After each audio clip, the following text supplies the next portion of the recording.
بسم اللہ الرحمن الرحیم بسم اللہ وحدہ والصلاۃ والسلام علی رسول اللہ اما بعد۔ صدقۃ الفطر یعنی فطرانہ کے احکام و مسائل کے حوالے سے آپ لوگوں کی خدمت میں حاضر ہوا ہوں۔ فطرانہ کے حوالے سے چند ضروری مسائل جن کا جاننا آپ کے لیے ضروری ہے وہ آپ لوگوں کے سامنے بیان کرنا چاہتا ہوں۔ نمبر 1، فطرانہ کا حکم کیا ہے؟ صحیح بخاری کی حدیث ہے، حضرت عبداللہ بن عمر رضی اللہ تعالیٰ عنہما فرماتے ہیں فرض رسول اللہ صلی اللہ علیہ وآلہ وسلم زکوٰۃ الفطر، کہ رسول اللہ صلی اللہ علیہ وسلم نے ہمارے اوپر فطرانہ فرض کیا ہے۔ تو اس حدیث سے صاف طور پہ یہ بات سمجھ میں آتی ہے کہ فطرانہ فرض ہے۔ اب دوسرا مسئلہ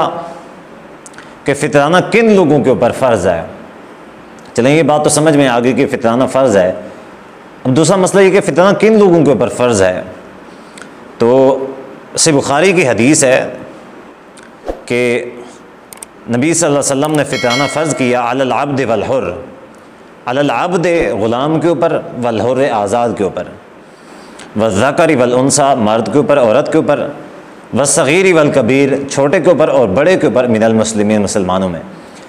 اس کے لیے یہ ہے کہ مسلمان ہونا چاہیے، چاہے وہ چھوٹا ہو بڑا ہو مرد ہو عورت ہو غلام ہو آزاد ہو، سب کے اوپر یہ فطرانہ فرض ہے۔ البتہ یہاں پہ جو غلام کے احکام و مسائل ہیں وہ یہ ہیں کہ جو غلام ہے وہ اس کا جو مالک ہے اس کا فطرانہ وہ ادا کرے گا۔ یہاں پہ دوسری بات یہ ہے کہ یہ جو مزدور لوگ ہوتے ہیں، دہاڑی دار یا ماہانہ تنخواہ لینے والے، یہ چونکہ ایک مقررہ ان کی وہ سیلری ہوتی ہے، ان کی جو مزدوری ہوتی ہے، تو یہ اپنا فطرانہ خود ادا کریں گے کیونکہ یہ غلام نہیں ہے، اور ان کی جو مقرر ہے دہاڑی وہ مقرر ہے، چاہیں تو ان کے پاس سے کام کریں، نہ چاہیں تو کہیں اور جا کے کام کریں، تو یہ آزاد ہیں، تو لہٰذا یہ خود اپنا فطرانہ ادا کریں گے، جبکہ جو غلام ہے اس کا فطرانہ اس کا مالک ہی ادا کرے گا۔ اب تیسرا مسئلہ ہے کہ فطرانہ کس چیز سے دینا چاہیے اور کتنی مقدار میں دینا چاہیے۔ حضرت ابو سعید الخدری رضی اللہ تعالیٰ عنہ فرماتے ہیں کنا نخرج زکوٰۃ الفطر صاع من طعام او صاع من شعیر او صاع من تمر او صاع من عقد او صاع من زبیب، کہ ہم نبی پاک صلی اللہ علیہ وسلم کے زمانے میں زکوٰۃ الفطر ایک سا ادا کیا کرتے تھے۔ وہ ایک سا طعام میں سے ہوتا، وہ ایک سا شعیر یعنی کہ جو میں سے ہوتا،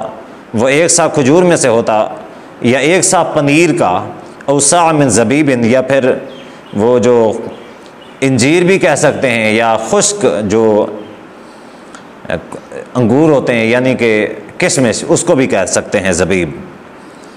تو ایک سا، نمبر ایک یہاں پہ سمجھنے والی بات یہ ہے کہ ایک سا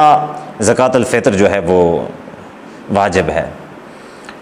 اب ایک سا کے حوالے سے وہ چاہے جنس کوئی بھی ہو، چاہے طعام ہو، شعیر ہو، کھجور ہو یا کشمش وغیرہ ہو، کوئی بھی چیز ہو، وہ جنس ہو، وہ ایک سا میں ادا کی جائے گی۔ اب یہاں پہ ایک مسئلہ جو مختلف فی ہے وہ یہ کہ کیا ضروری یہ جو چیزیں ہیں، یہ اجناس، کیا یہی دینا فرض ہے یا پھر ان کی جگہ کے اوپر پیسے بھی دیے جا سکتے ہیں؟ تو ایک حدیث ہے نبی صلی اللہ علیہ وسلم کی جس میں نبی صلی اللہ علیہ وسلم نے یہ صدقۃ الفطر کے وجوہات بیان کی ہیں، اللہ تعالیٰ نے صدقۃ الفطر کیوں واجب کیا ہے، اس کی وجہ کیا ہے۔ تو اس میں نبی صلی اللہ علیہ وسلم نے دو چیزیں بیان فرمائی ہیں۔ نمبر ایک کفارۃ للصائم، کہ روزے دار کا جو کفارہ ہے یعنی اس کی جو کمیاں کوتاہیاں ہوتی ہیں، لغو رفع یا ایسے کام جو وہ ایسے کر گزرتا ہے روزے کی حالت میں، چھوٹی بہت کمی کوتاہیاں، تو اس کے جو گناہوں کا کفارہ ہے وہ یہ صدقۃ الفطر ہے۔ اور دوسری چیز جو نبی پاک صلی اللہ علیہ وسلم نے فرمائی ہے وہ طعمۃ للمساکین، ایک تو جو روزے دار ہے اس کے گناہوں کا کفارہ بن جائے، اس کی جو چھوٹی موٹی غلطیاں ہیں، دوسری چیز تاکہ اس صدقہ فطر سے جو مساکین ہیں ان کے کھانے کا انتظام کیا جائے، تو اس وجہ سے بھی اللہ تعالیٰ نے فطرانہ فرض کیا ہے۔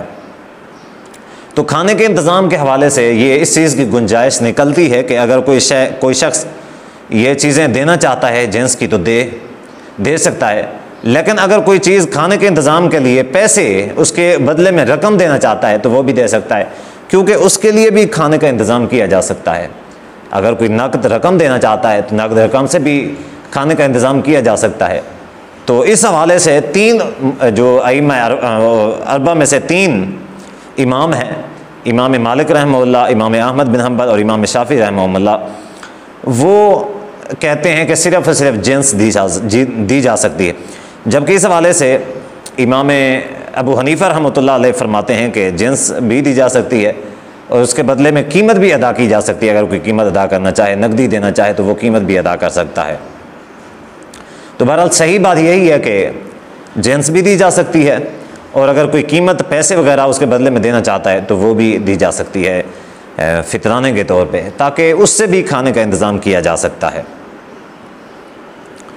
اب جو چوتھا مسئلہ ہے وہ یہ ہے کہ فطرانہ کب تک ادا کر سکتے ہیں۔ تو فطرانہ ادا کرنے کے حوالے سے یہ ہے کہ حضرت عبداللہ بن عمر رضی اللہ تعالیٰ عنہما فرماتے ہیں ان نبی صلی اللہ علیہ وآلہ وسلم امر بزکوٰۃ الفطر، کہ رسول اللہ صلی اللہ علیہ وسلم نے، نبی صلی اللہ علیہ وآلہ وسلم نے زکوٰۃ فطر ہمیں قبل خروج الناس الی الصلاۃ، کہ لوگوں کے عید نماز کے لیے نکلنے سے پہلے ادا کرنے کا حکم دیا ہے، یعنی کہ عید نماز سے نکلنے سے پہلے صدقہ فطر ادا کیا جا سکتا ہے، اس کے بعد یہ ادا نہیں ہوگا، اس کے بعد قضا ہوگا۔ اس کے بعد اگر کوئی دیتا ہے تو قضا ہو سکتا ہے، ادا نہیں ہو سکتا۔ تو اس کی جو مین وجہ بتائی گئی ہے تومۃ للمساکین بتائی گئی ہے،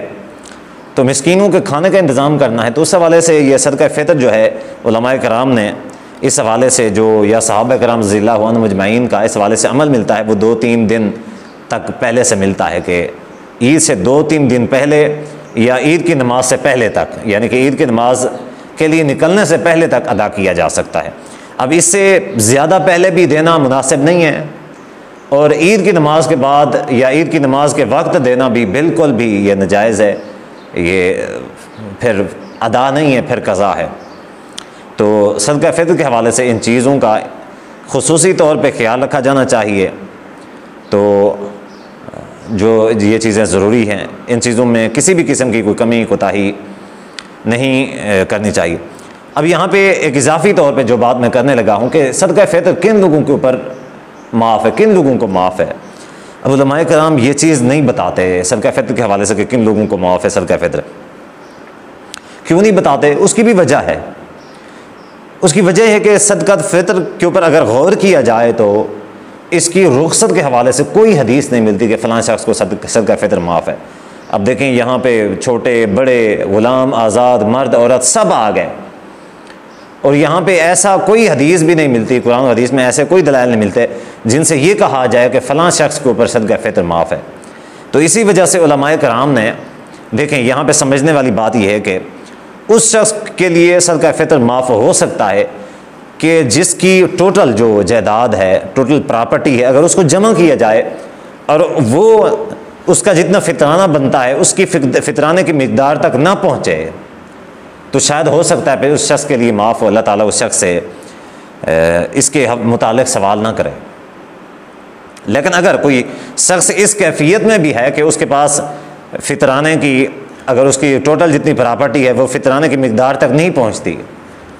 تو بھی اس کے لیے کہ اگر کوئی شخص اس کو فطرانے کی مد میں رقم دیتا ہے، کوئی چیز دیتا ہے، تو اگر پھر اس کے بعد اس کی وہ مقدار پوری ہو جاتی ہے تو بھی اس کے اوپر فطرانہ فرض ہو جاتا ہے، تو وہ فطرانے کو ادا کرے گا۔ تو اس حوالے سے کسی بھی قسم کی کمی کوتاہی نہیں کرنی چاہیے، یا پھر یہ کہنا کہ وہ شخص جو ہے، اب عام طور پہ یہ ہوتا ہے کہ اچھے بھلے لوگ البتہ غریب ہوتے ہیں لیکن کھانا افورڈ کر سکتے ہیں، فطرانہ افورڈ کر سکتے ہیں، وہ لوگ فطرانہ لے رہے ہوتے ہیں، اور وہ شاید یہ سمجھتے کہ ہمارے اوپر فطرانہ جو ہے معاف ہے، ہم نہیں دے سکتے، ہم نے لینا ہے صرف۔ ایسی کوئی بات نہیں ہے، جو فطرانہ لینے والے ہیں فطرانہ ان کے اوپر بھی فرض ہے۔